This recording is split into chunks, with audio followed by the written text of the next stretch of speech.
ધર્મ નીતિ ના માર્ગે ચાલતા હોય, ધર્મ ભાવના જન્મ છે, એની એની થોડીક ચર્ચા હું કરું છું કે કાંઈક પણ ખોટું કરવાનો વિચાર મન કરશે ને એટલે જોજો અંદરથી આત્મા ના પાડશે.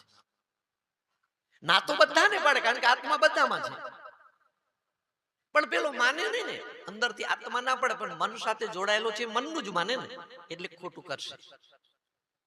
એટલે બધાને અંદરનો ના તો પાડે છે, પણ એ અંદર આપણે ગયા નથી કે ના પાડનારો છે કોણ.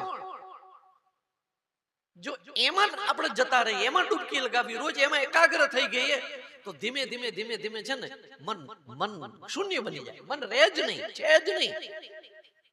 એકદમ નહીં સમજાય. હકીકતમાં મન નથી, મન નામનું કઈ છે નહીં.